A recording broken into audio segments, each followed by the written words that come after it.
दोस्तों यह video class 10 physics chapter 1 प्रकाश के परावर्तन व अपवर्तन चैप्टर से है और इसमें टोटल 50 ऑब्जेक्टिव है, जिसमें पहला ऑब्जेक्टिव है निर्गत किरण एवं अभिलंब के बीच बना कोण को क्या कहते हैं। आंसर निर्गत कोण कहते हैं। अगला प्रश्न है किस लेंस के द्वारा सिर्फ काल्पनिक प्रतिबिंब बनता है। अवतल लेंस के द्वारा। अगला है काल्पनिक प्रतिबिंब होता है तो सीधा होता है, काल्पनिक प्रतिबिंब सीधा। अगला सर्च लाइट का परावर्तक सतह होता है अवतल।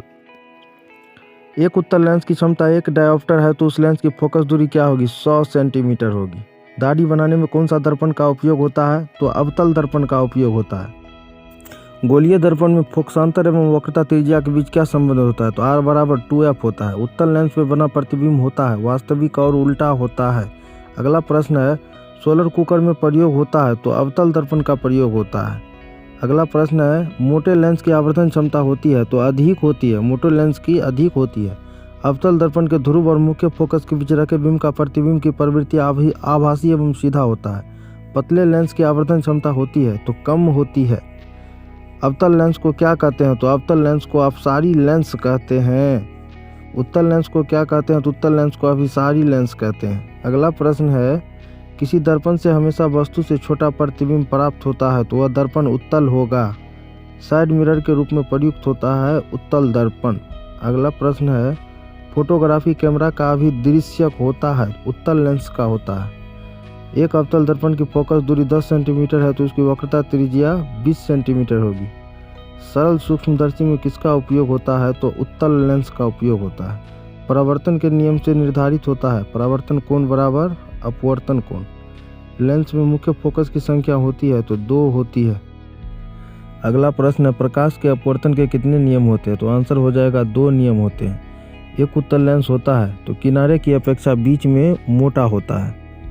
किसी माध्यम के अपवर्तनांक का मान क्या होता है, आंसर हो जाएगा sin A sin R होता है। अवतल लेंस का आवर्धन किसके बराबर होता है, तो V/U के बराबर होता है। उत्तल लेंस में जब बिंब F और 2F के बीच रखा जाए तो बना प्रतिबिंब होता है बड़ा और वास्तविक होता है, बड़ा और वास्तविक होता है। अगला प्रश्न है उत्तल लेंस का प्रकाशिक केंद्र और मुख्य फोकस के बीच रखे बिंब का प्रतिबिंब की प्रवृत्ति क्या होगी, तो आभासी एवं सीधा होगा, ऑप्शन नंबर बी। किस दर्पण से वस्तु का बड़ा प्रतिबिंब बनता है, तो अवतल दर्पण से। अवतल दर्पण से। प्रकाश के परावर्तन के कितने नियम होते हैं, तो आंसर हो जाएगा 2 नियम होते हैं। VVI क्वेश्चन है। जब प्रकाश की किरण हवा से कांच में प्रवेश करती है तो वह मुड़ जाती है, अभिलंब के निकट मुड़ जाती है। मोटर गाड़ी के चालक के सामने लगा होता है, उत्तल दर्पण लगा होता है। प्रकाश का वेग न्यूनतम होता है, कांच में न्यूनतम होता है और सबसे अधिक निर्वात में होता है। समतल दर्पण के द्वारा बना प्रतिबिंब कैसा होता है, तो काल्पनिक होता है। लेंस की क्षमता का SI मात्रक क्या होता है, तो डायोप्टर होता है। अगला प्रश्न है मोटर कार के हेडलाइट में किस दर्पण का प्रयोग होता है, तो अवतल दर्पण का उपयोग होता है। 2D क्षमता वाले लेंस का फोकसांतर क्या होगा, तो 50 सेंटीमीटर होगा। किसी उत्तल लेंस का फोकसांतर 50 सेंटीमीटर है तो उसकी क्षमता क्या होगी, तो +2D होगा। प्रकाश की किरणों का पथ दर्शाने वाले चित्र को क्या कहते हैं, किरण आरेख कहते हैं। उत्तल लेंस की क्षमता होती है धनात्मक होती है और अवतल लेंस की ऋणात्मक होती है। प्रकाश के किरणों के समूह को क्या कहते हैं, तो किरण पुंज कहते हैं।